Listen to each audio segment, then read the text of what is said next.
pido disculpas si en algún momento la perrita ladra, también porque puede pasar, así que vamos a estar atentos.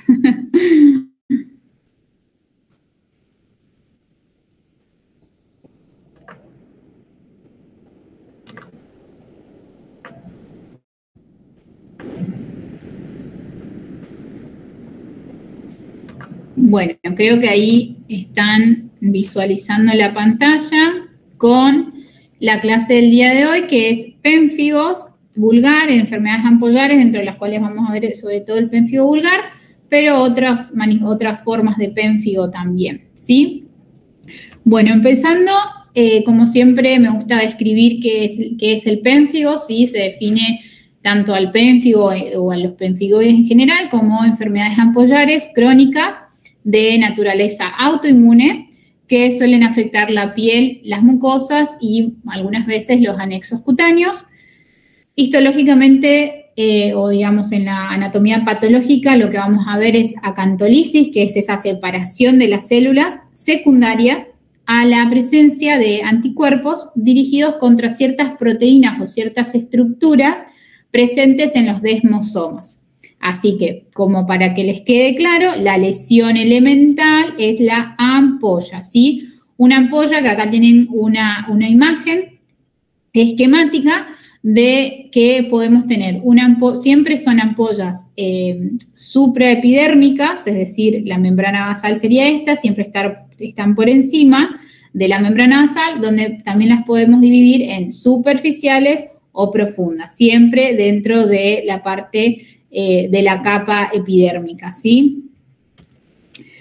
La clasificación, tenemos al pénfigo vulgar, del cual tenemos una variante que es el pénfigo vegetante, y de este pénfigo vegetante tenemos otras subvariantes, que es el tipo Newman y el tipo Alopu, que se van a, digamos, caracterizar porque las ampollas se encuentran más profunda en lo que es la capa de la epidermis, ¿sí?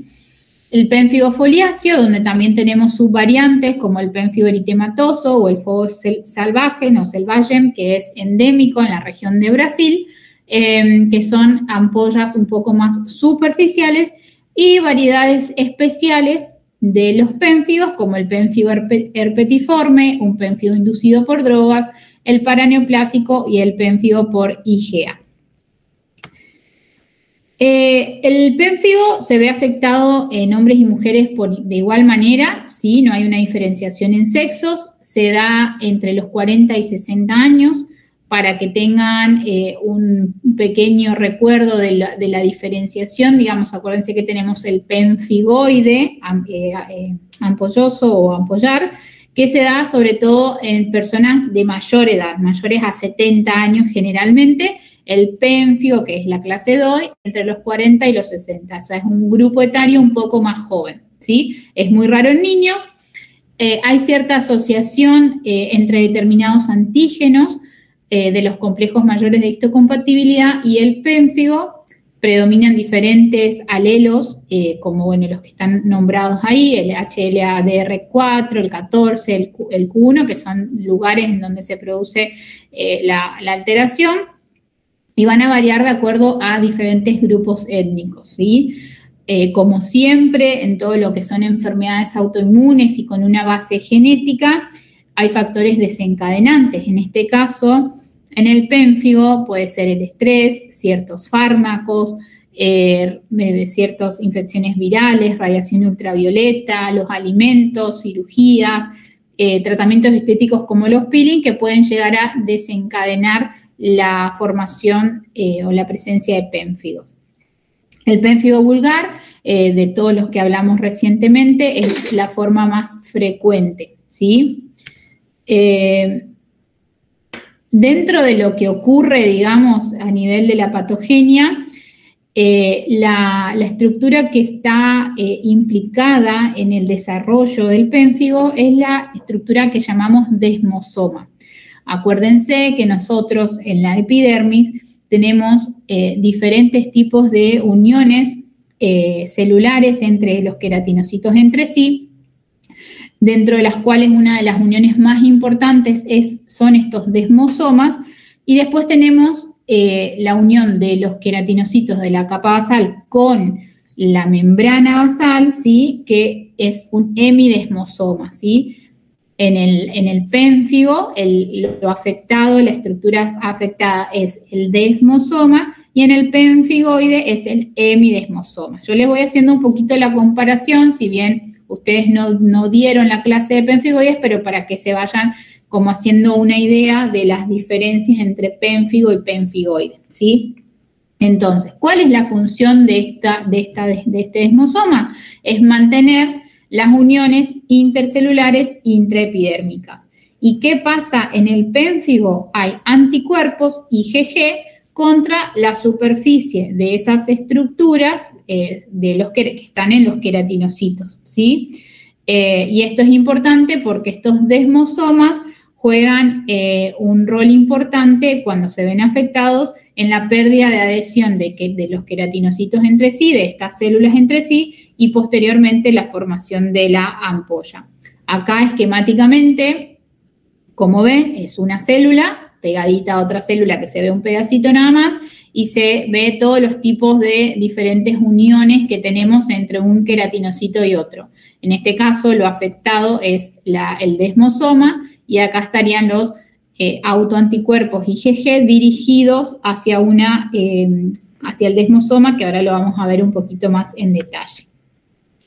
Bien, acá lo mismo, un esquema representativo de una célula con otra célula y esta unión celular a través de estos palitos, digamos, que ven acá ustedes, que serían los tonofilamentos, ¿sí? O filamentos de queratina, que son los que mantienen esa unión, ¿sí? Como cables que se unen entre una célula y otra, y esos filamentos de queratina o tonofilamentos se van a unir, por un lado, al desmosoma o a la placa de desmosoma de una célula, y por el otro lado a la placa de desmosoma de la célula adyacente, ¿sí?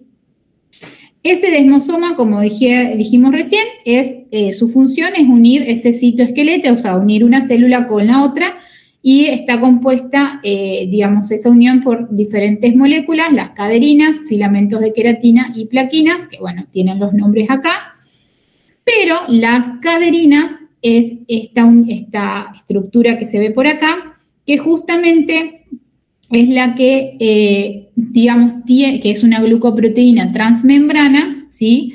Que ayuda a la unión celular y presenta, digamos, 3 isoformas, la desmoleína 1, 2 y 3. Esa es la principal glucoproteína o proteína que se ve afectada en el pénfigo, ¿sí? Sobre todo, como dice acá en este cuadrito, para que lo tomen foto o lo anoten bien, la 1 y la 3 en diferentes medidas, ¿sí? Entonces, los anticuerpos IgG que vamos a encontrar después, digamos, dando vueltas, según el pénfigo que estemos tratando, va a ser contra desmoleína 1, contra desmoleína 3 o contra desmoleína 1 y 3.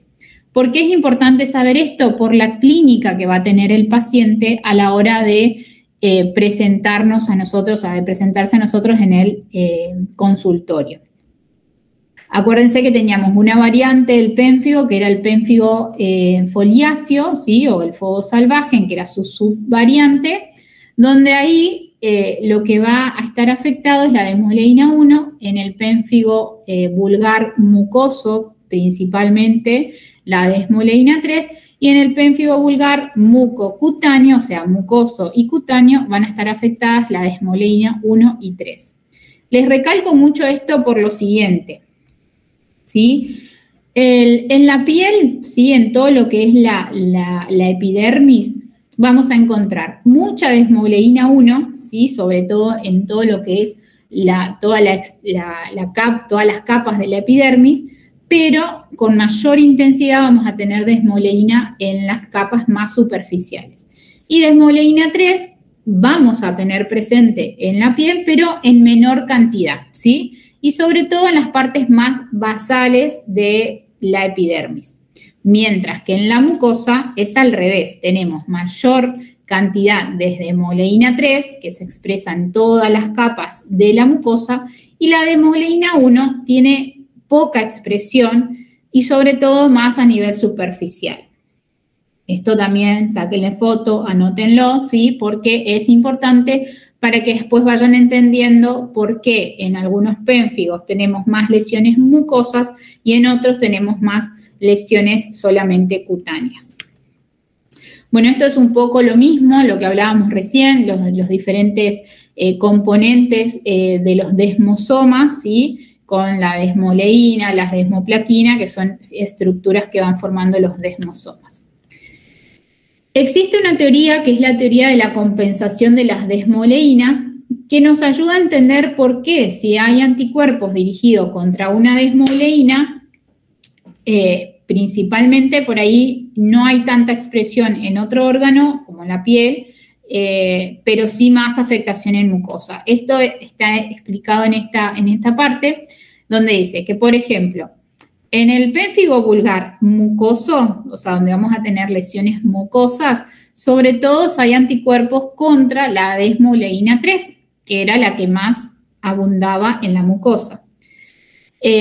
Por eso, cuando hay anticuerpos contra la desmoleína 3, se va a afectar mayormente, va a haber lesiones en mucosa por falta de compensación de las desmoleína 1. Acuérdense, en mucosa, ¿sí? Había mucha desmoleína 3, poca desmoleína 1. Entonces, si yo rompo todos las desmoleína 3 de la mucosa, la desmoleína 1, que era casi inexistente o había muy poquita cantidad, no tiene la capacidad de cumplir con la función de la desmoleína 3. Por ende, se producen las lesiones en mucosa.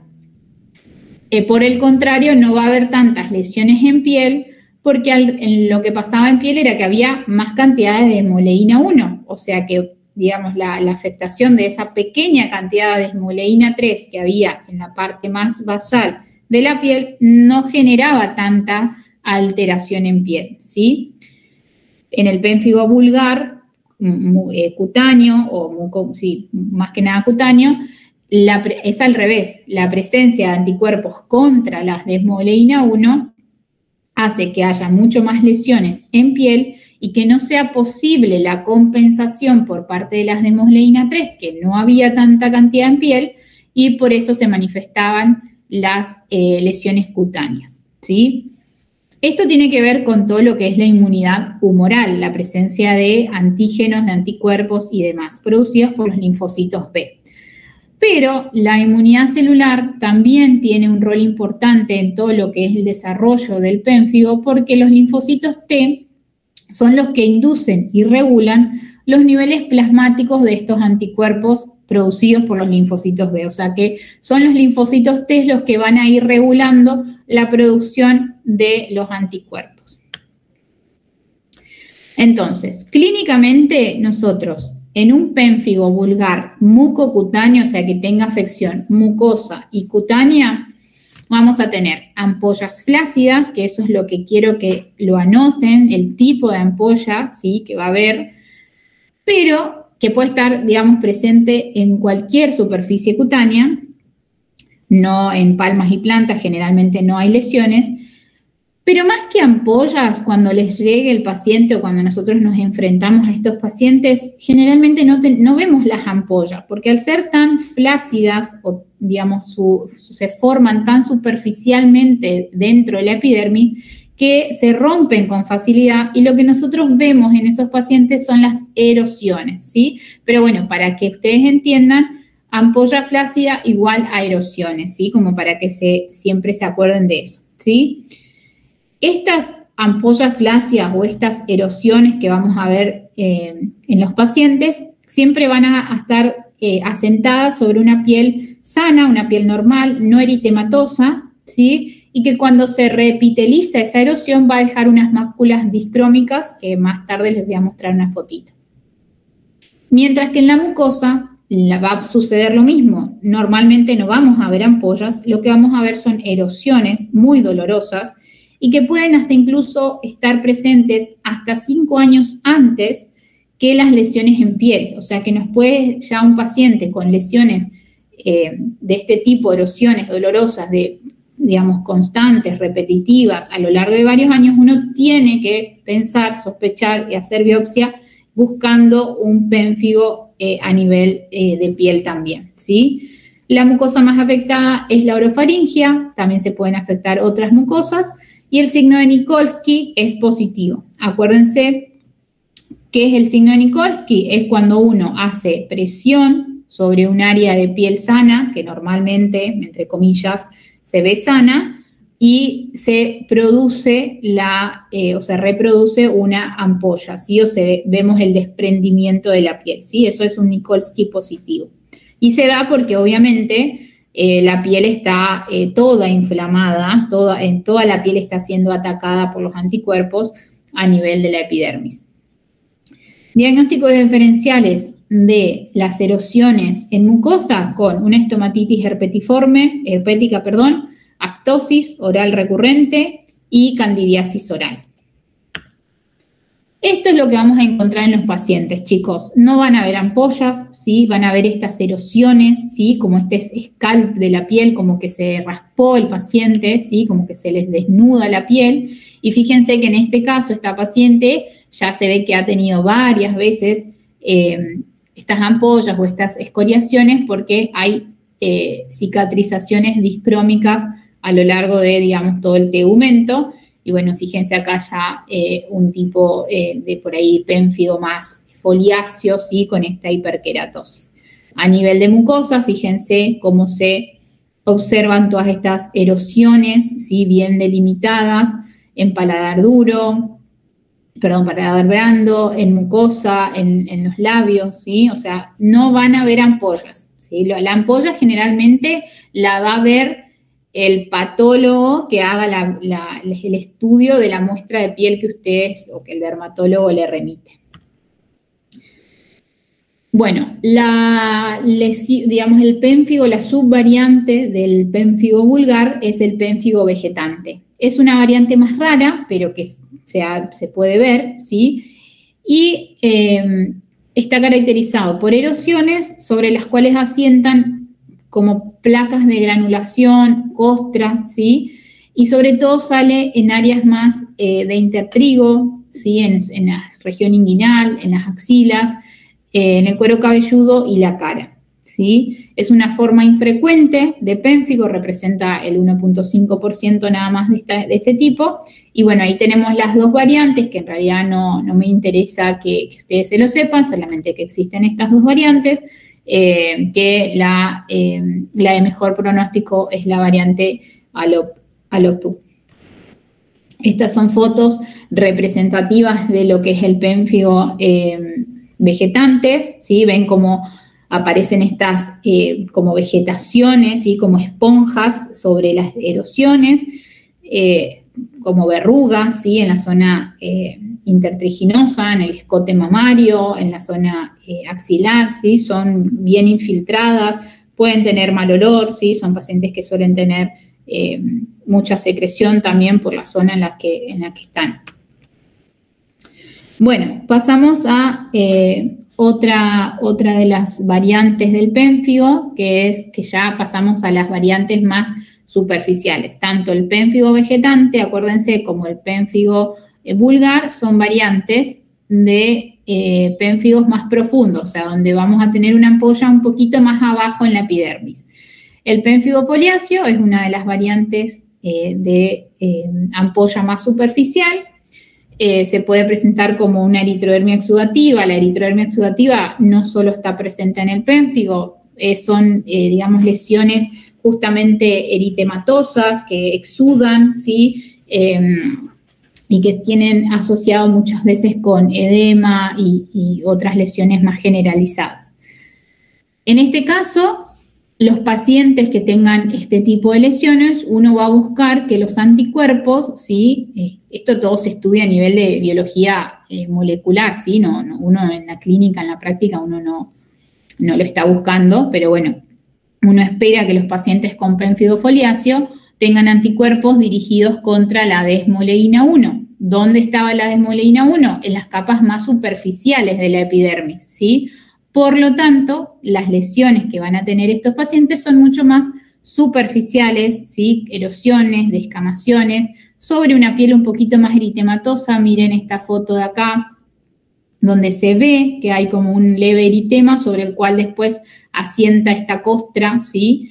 Y generalmente están sobre áreas seborreicas, ¿sí? El cuero cabelludo, la región central del tórax, la zona central de la cara, ¿sí?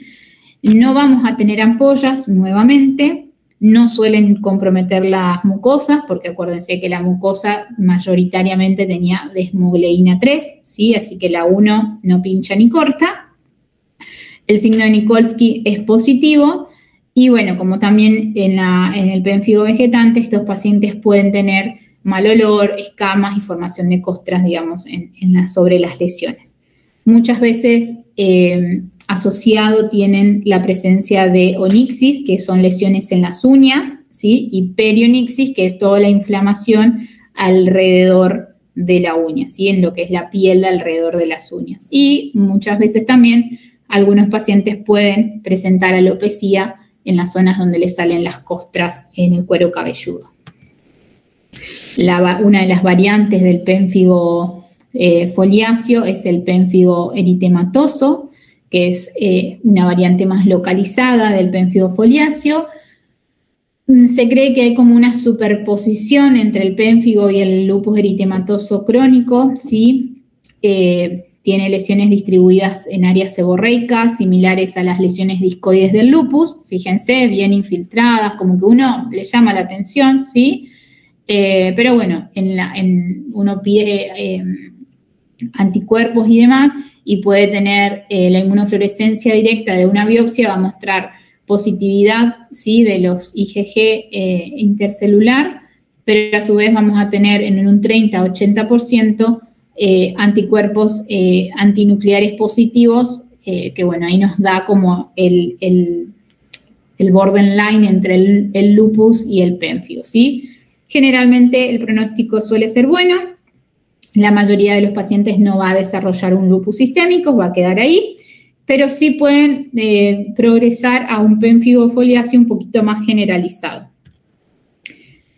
Ya entrando en las variantes, digamos, otras variantes del pénfigo, tenemos al pénfigo herpetiforme, ¿sí? Que va a combinar un poco la clínica con la enfermedad de During o la dermatitis herpetiforme, que acuérdense que es una enfermedad también autoinmune que uno mira como de atrás la lesión, o sea, uno mira al paciente desde atrás y ve que el paciente generalmente en la enfermedad de During tiene todas lesiones como vesiculares o con costras en la parte posterior del cuerpo, y bueno, y está asociado a la parte celíaca, ¿no? En este caso no, en el pénfigo herpetiforme no hay asociación con celiaquía. Puede variar hacia un pénfigo foliáceo o a un pénfigo vulgar. Hay anticuerpos contra las desmogleína 1, pero un poco más débil que en el pénfigo vulgar. Y clínicamente vamos a tener placas eritematosas, urticarianas, con vesículas, ¿sí? Con una presentación un poco herpetiforme, ¿sí? Circinada. Y a veces puede haber sobre esas placas eritematosas ampollas pequeñas, y generalmente van a estar distribuidas en tronco y en extremidades.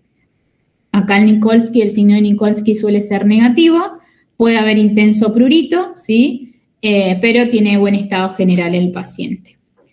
Con respecto al pénfigo inducido por fármacos, no hay mucho que decir, simplemente se asocia la aparición de estas ampollas o estas erosiones con ciertos medicamentos, generalmente se asocia más a las penicilaminas y al captopril, resuelven al suspender el fármaco, y generalmente la clínica es similar a la del pénfigo foliáceo, como erosiones bien superficiales, con una costra en la superficie, ¿sí? En áreas más bien seborreicas. Otra de las variantes es el pénfigo por IgA, ¿sí?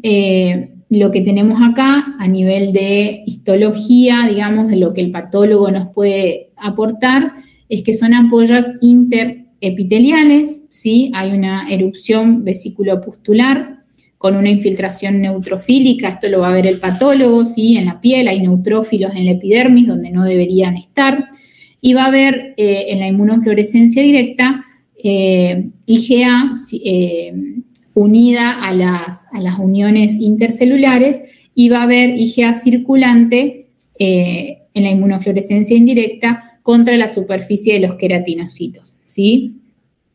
El antígeno está dirigido contra la desmocolina, ¿sí? No vamos a tener IgG, ¿sí? En todos los restos de los pénfigos teníamos IgG, en esto vamos a tener IgA.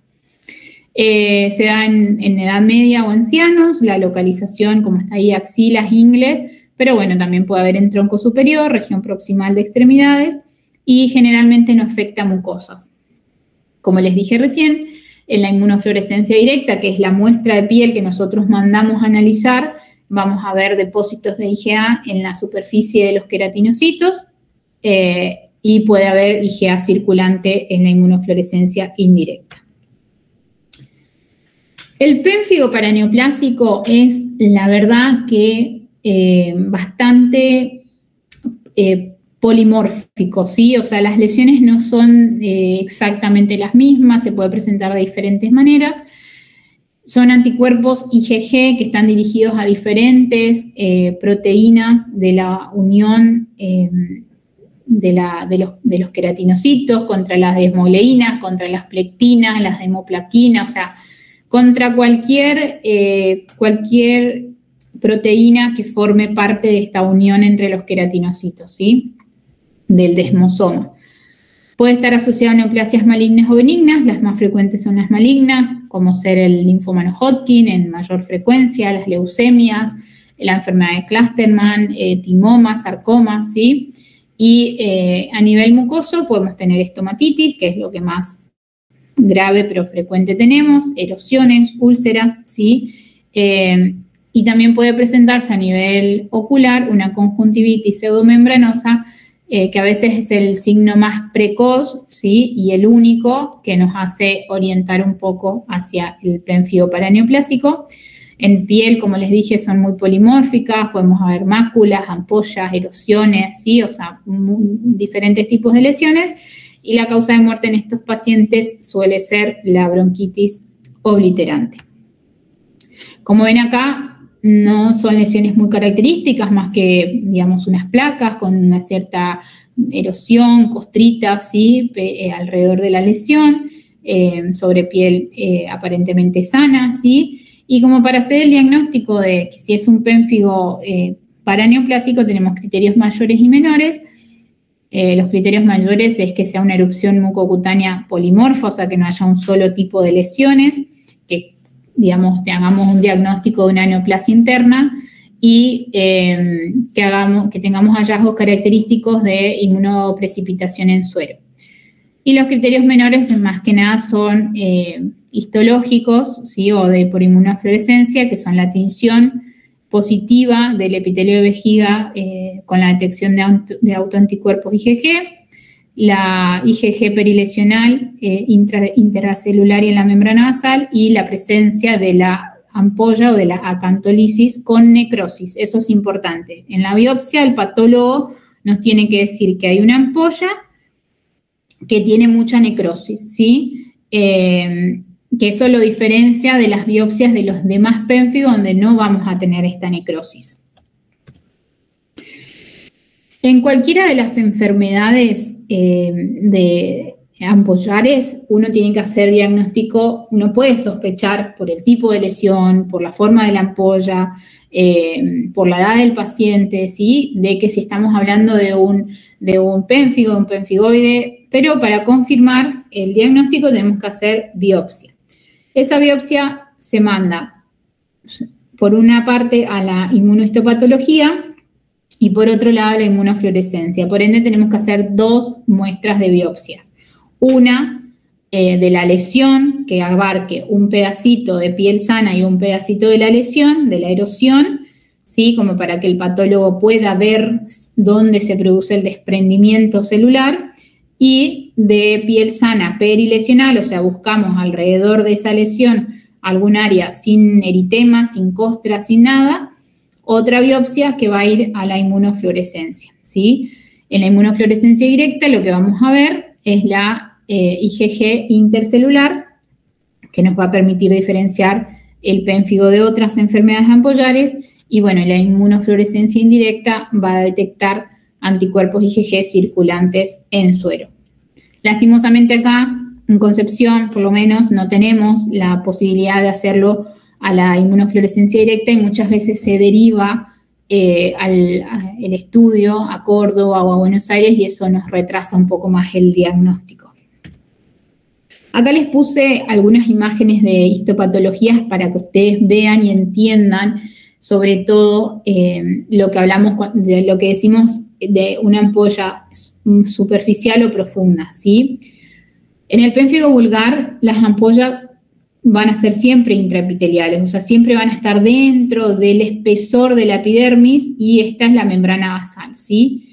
¿Qué pasa en el pénfigo vulgar? Que esta ampolla se va a formar bien por arribita, ¿sí?, de la membrana basal, o sea, van a quedar los queratinocitos agarrados a la membrana basal por el hemidesmosoma y se va a producir la separación de la ampolla y ahí vamos a tener toda esta piel, ¿sí?, toda esta epidermis formando el techo, que se conoce así, el techo de la ampolla, ¿sí? Lo mismo acá en una biopsia de mucosa. Ven cómo se forma la membrana basal y por encima tenemos todo el resto de la epidermis. Diferente en el pénfigo foliáceo, donde ven que acá está la membrana basal, tenemos mucha epidermis, casi toda la epidermis, el estrato espinoso, le diría yo, en esta zona. Fíjense, el gran desprendimiento de la ampolla y muy poquita cantidad de epidermis formando el techo de esta ampolla, ¿sí? Casi te diría que el techo de la ampolla en el pénfigo foliáceo la forma el estrato granuloso y el estrato córneo, ¿sí? O sea, por eso son menos frecuente la presencia de ampollas porque enseguida se rompen y forman la erosión, ¿sí? Y en el pénfigo paraneoplásico, le decía lo mismo, ¿sí? La membrana basal, que está formada acá por los queratinocitos, todo esto es la ampolla, lo blanco, ¿sí? Este es el techo de la ampolla, y en esta área vemos necrosis, células necrosadas, que es lo que nos marca, digamos, la presencia de un pénfigo paraneoplásico. En todo paciente que nosotros tengamos con una enfermedad ampollar, es necesario que nuestros objetivos sean curar las ampollas o las erosiones, obviamente, pero sobre todo prevenir las recurrencias, mejorarle la calidad de vida a estos pacientes.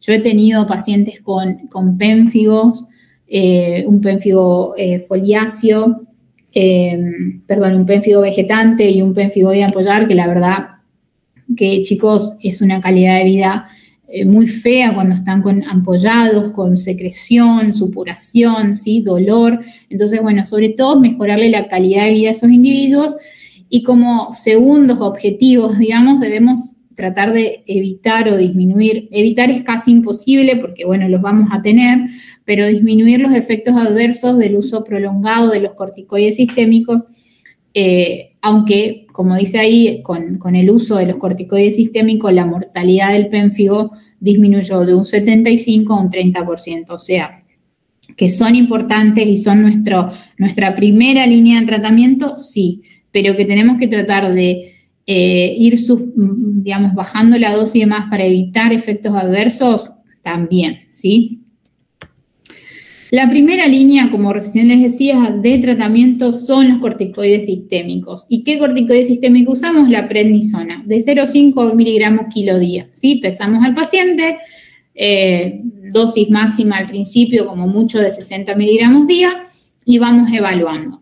A las 2 semanas, si no vemos mejoría, si vemos que siguen saliendo lesiones o que no hay mejoría del cuadro, podemos duplicar, digamos, aumentar la dosis un 100% y hacer 2 miligramos kilo día.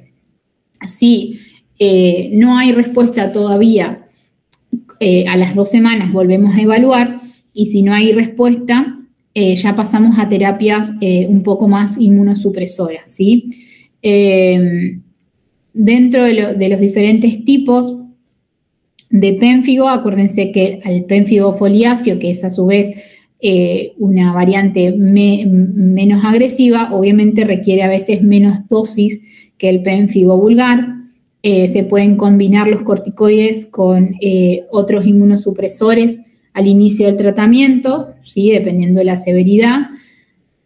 Ahí dice que la duración del tratamiento mínimo es de 4 a 6 meses. Literalmente es lo mínimo. O sea, menos que 4 a 6 meses uno no puede pensar que le va a dar el tratamiento, porque la verdad son bastante reticentes a la mejoría. Entonces, mínimo 4 meses seguro va a estar con corticoide. A partir de ahí se empieza el descenso, si es que encontramos y llegamos a esa mejoría. Y acuérdense que siempre durante el primer año puede haber recaídas, por lo tanto debemos hacer un control estrecho.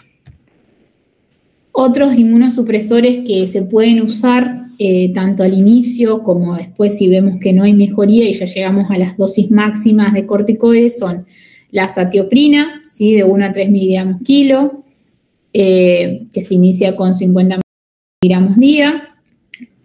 Bueno, puede tener interacción con otros fármacos como los anticoagulantes. Se tiene que dosar una enzima que es la tiopurímetiltransferasa y se debe pedir laboratorio cada 2 meses más o menos por una toxicidad sanguínea y hepática.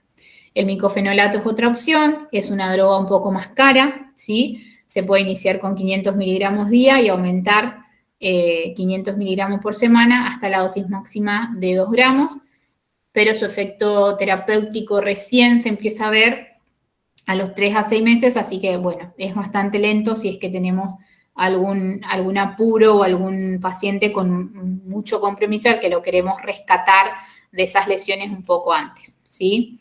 Como segunda línea de tratamiento siempre tenemos la ciclofosfamida, el metotrexato, ¿sí? La plasmaféresis, el rituximab, que son, bueno, drogas que se usan un poco, el metotrexate y el aciclo sí, pero el resto no se suele hacer con tanta frecuencia. Las tetraciclinas siempre se suelen, yo en mi caso personal, las asocio al principio de la terapia con los corticoides como para disminuir el uso prolongado y alto de corticoides, ¿sí? Entonces ya al principio le doy una aminociclina, una doxiciclina a dosis de 100 miligramos día o 200 miligramos día como para tratar de ver si no tengo que subir tanto los corticoides, ¿sí? Bueno, sáquenle foto a esto, sí, la inmunoglobulina, la verdad que se hace en pacientes que están graves e internados, no se usa en consultorio. La dapsona no la suelo usar, no tengo experiencia con la dapsona, pero bueno, está descripta, ¿sí?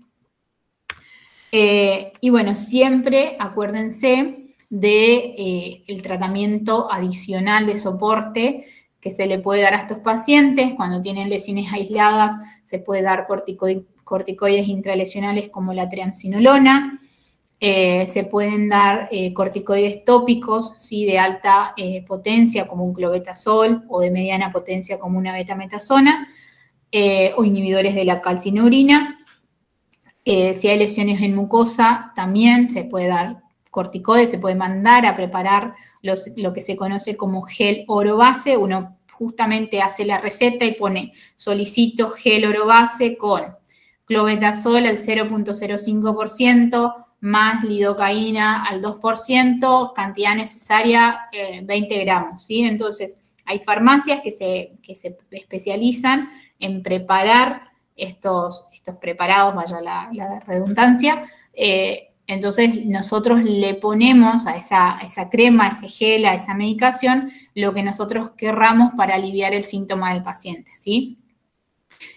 Obviamente, siempre emolientes, compresas con frías, digamos, que pueden aliviar un poco la picazón, las molestias, analgésicos, gel con anestésicos, cuidado dental en el caso de que haya mucha inflamación porque a veces es el trauma dental también el que desencadena los pénfigos mucosos, obviamente aporte nutricional.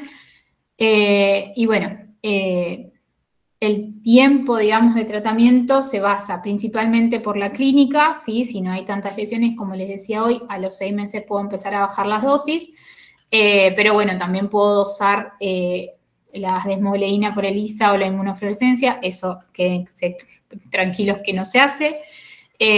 Bueno, se puede hacer microscopía, bueno, la discontinuación del corticoide va a depender de la remisión completa o de la dosis mínima de corticoides que podamos mantener en el paciente.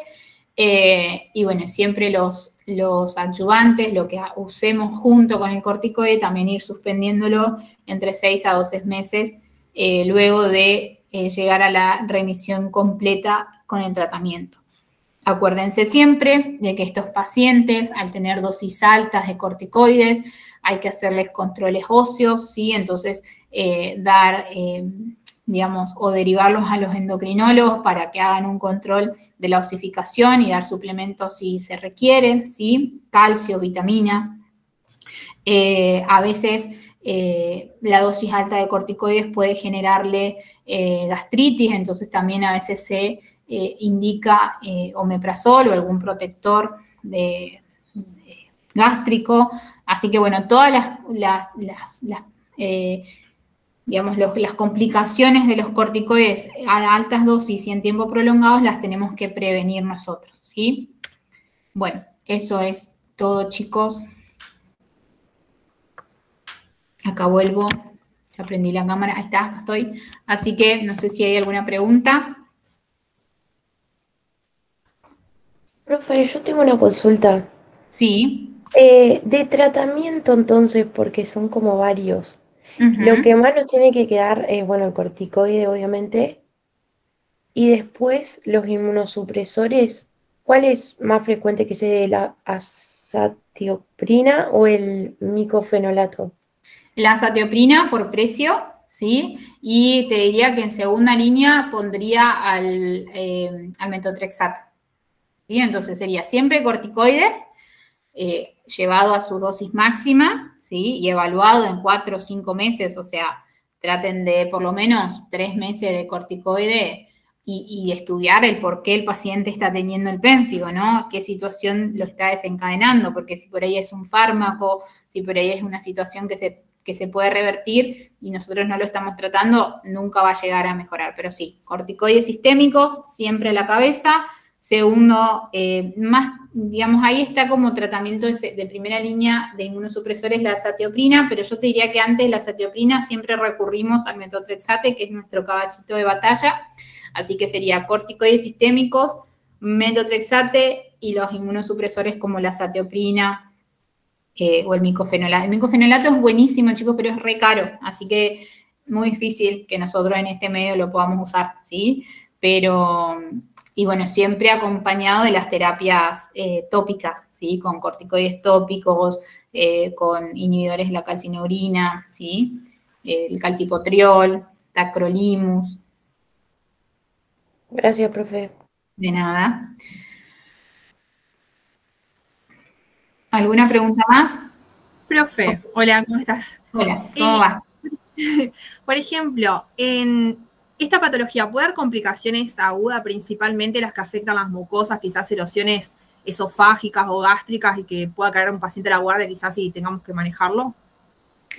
Sí, más que nada los pacientes, sobre todo con lesiones mucosas, van a presentar mucho dolor, por lo cual puede llegar a tener, pero no suelen generar otras complicaciones como sangrados, hemorragias, eso no es muy común, pero sí, bueno, dolor. Bueno, pacientes que por ahí están mucho tiempo con las lesiones, empiezan con trastornos en la alimentación, o sea, desnutrición y lo que eso acarrea, ¿sí? Pero no, que como gravedad así salvo que sea muy generalizado en sí la presencia de estas erosiones, estas ampollas, que lleva a un paciente a simular un gran quemado, ¿sí? Pero es más frecuente por ahí eso en un pénfigoide que en un pénfigo. Si bien el pénfigo es más agresivo, pero a veces y bueno, y si no, el que es asociado por ahí a una paraneoplasia, ¿sí? Como presente en una paraneoplasia, que el paciente sepa que tiene la neoplasia o no lo sepa y se haga el diagnóstico a través del pénfigo. Pero no, así como complicaciones que puedan llegar a la guardia, no. Gracias. Bueno, chicos, los dejo libre, vayan a estudiar, a dormir, a comer. Se hizo tarde. Hasta luego. Gracias. Gracias.